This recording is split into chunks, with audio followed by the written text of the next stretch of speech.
KHOU 11 News at 5:30 starts now.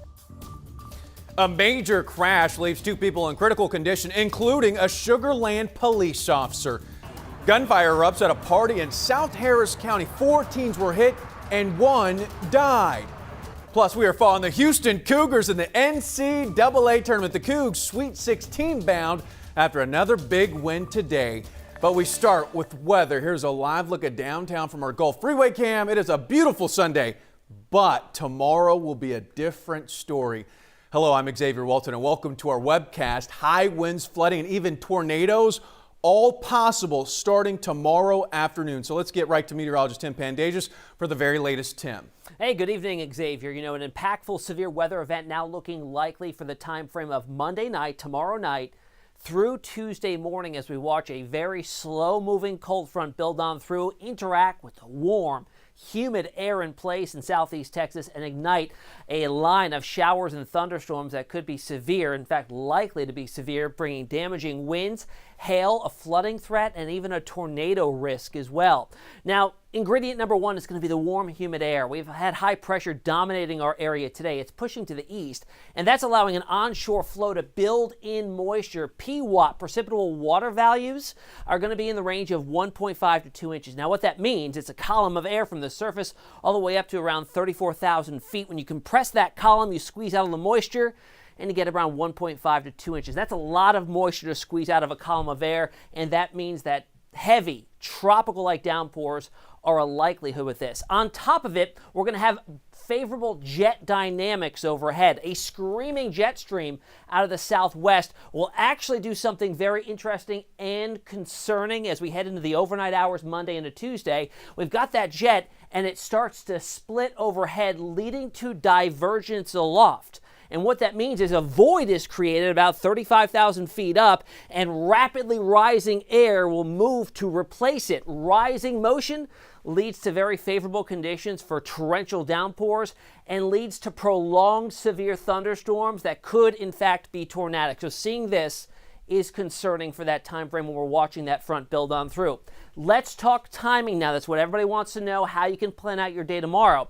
Most of the daylight hours, we're going to be dodging isolated downpours, some thunderstorms, most of which won't be severe, but they'll be around in our general vicinity right through the afternoon. Now, as we approach the evening commute, some spotty downpours still out there. Off to the west, we'll start to see our first line of storms developing along a degenerating dry line that'll push off to the east, and notice it falls apart after we get well past sunset around 8 p.m. But we're not done. We see a secondary line begin to develop along the actual cold front that drags itself very slowly through the area overnight. Here we are at midnight Tuesday. We've got likely some severe storms in our western areas pushing off to the east very slowly, and there's another line developing with the actual front by Tuesday morning. Widespread heavy rain, severe thunderstorms likely, gusty winds, and even likely some embedded tornadoes before the whole system finally pushes off to the east slowly.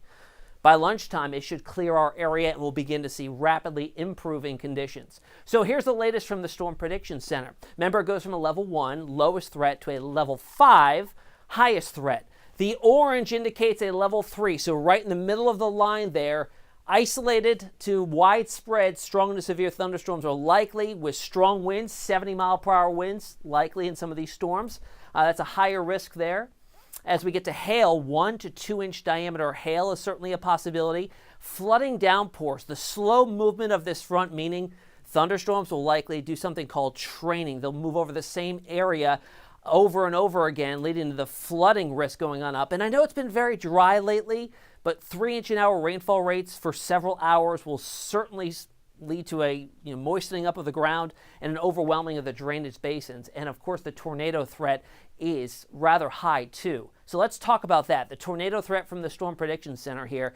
The yellow areas, a 10% chance of a tornado developing in some of these strong to severe thunderstorms within 25 miles of any given point in here. When you add the hash marks that you see there, that's a significant tornado threat, meaning that tornadoes that do develop are favored to be stronger.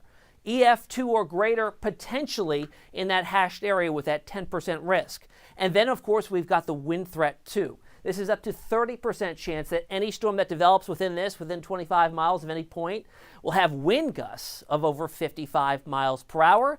Let's talk hail now. 1-inch diameter hail, 30% chance of that in the red area here.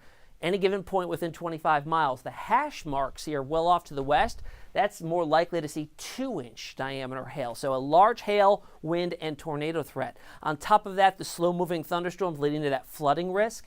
Here's the updated flood potential for us. We've got the moderate risk here in the red favoring areas north of I-10. How much rainfall? This is just one of our computer models here, 1 to 2, 2 to 4. You can easily double or even triple some of these numbers if you get some of these slow-moving cells moving over you and staying over you for a while. So Monday's forecast expected to be windy with spotty showers early on. Showers becoming a little more numerous as we head through the day, in the low 70s by lunchtime, a few embedded thunderstorms too.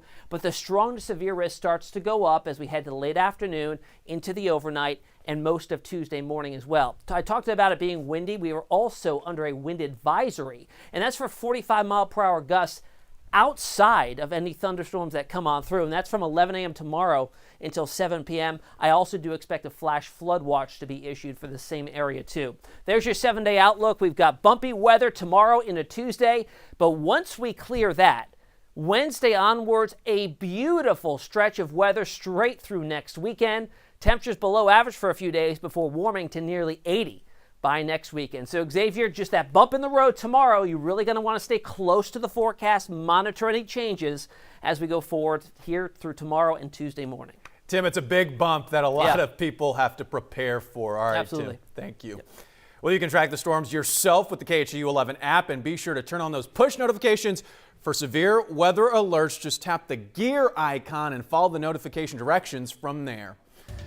Well, a Sugar Land police officer is in critical condition but stable after a crash on the Southwest Freeway at Highway 90. Police say Officer Ruben Munoz was conducting a DWI investigation when his patrol car was struck from behind by a pickup truck. That truck was then hit by a woman in a Jeep. She was also taken to the hospital in critical condition.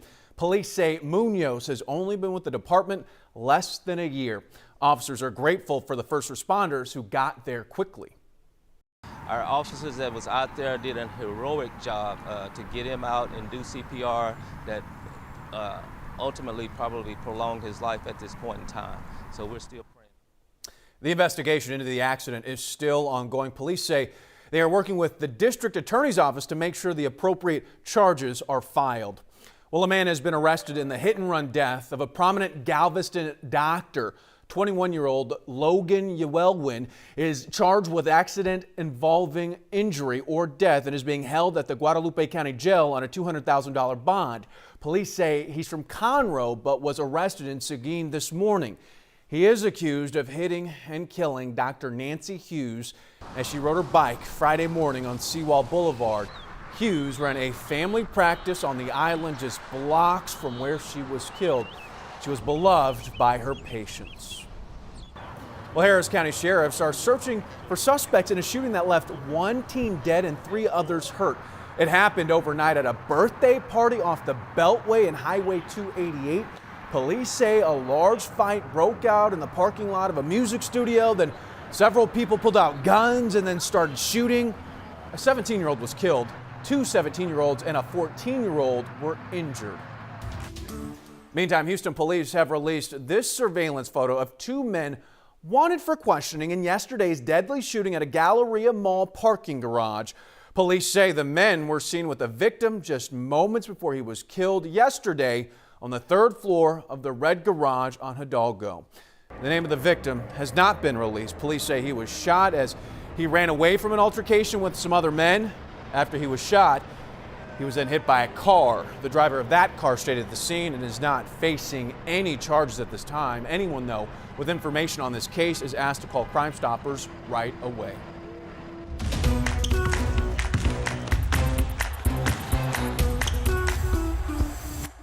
Well, March Madness is in overdrive in the Bayou City, and this is all after the Houston Cougars' big win today over Illinois in the NCAA men's basketball tournament. The Cougars were locked in on defense from the beginning. They held Illinois to just 35% shooting for the entire game. The final score, 68-53. Tajay Morey led the Cougs with 21 points and 7 rebounds. Let's send it over to Matt Musil in Pittsburgh for more on the Cougs' red-hot start. The Cougs beat Illinois, the number 4 seed for the Big Ten Conference, and they did it in a very physical, very intense battle. So it was a great scene when head coach Kelvin Sampson hit the locker room and started the celebration. He did so by removing his shirt. And this video, courtesy Coach Alan Bishop, the director of sports performance for the Cougs. And this celebration is one that Sampson's players love to see. It was a good feeling seeing Coach take his shirt off and dance. This is something we've been working towards all year, so it's a great feeling just to let it out. Especially the way we work and the way we prepare for things like this in these moments. I mean, it's just an amazing feeling to come out over top and have the W at the end. He's an emotional coach. You know, when we win and we're happy, you know, he shows it sometimes too, and it's happy. I'm so happy to play for him. It's a joy to play for him. You know, we just love each other so much that when those emotions are high, sometimes we got to let them out. And guard Jamal Shedd, who made that last comment, came up huge for the Cougs down the stretch today. Illinois tied the score at 40 apiece. Jamal then reeled off 7 straight points. He scored 13 of his 18 points in the final 9 minutes. And I'll say it again, this team just keeps getting better and better. And that's very good news as they now head to the Sweet 16 in San Antonio. Now back to you in the studio. All right, Matt, great job. Well, Cougs fans here at home are celebrating the team's victory over Illinois. Hundreds gathered at Avenida Houston this morning for a watch party. Brittany Ford was there as well and has the story. I can tell you there was no lack of excitement here today. The Cougs advancing to the Sweet 16.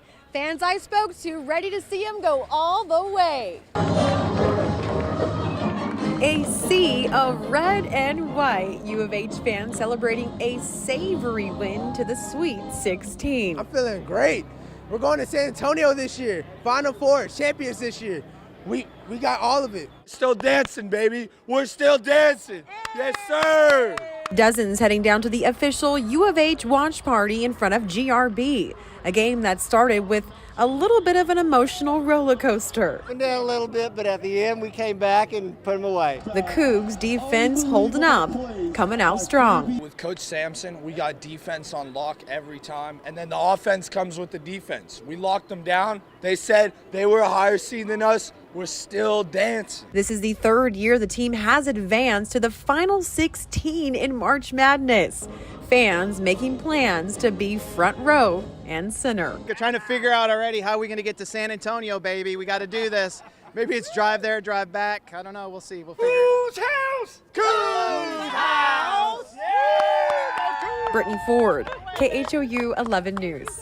So awesome. Go Cougs, keep it rolling. And they're going to take on whoever wins the Arizona TCU game. That is tonight. But they're going to take them on in San Antonio in the Sweet 16. Go Cougs. All right, well, that does it for now for this webcast. We're going to have much more coming up on TV tonight at 10, and we hope to see you then.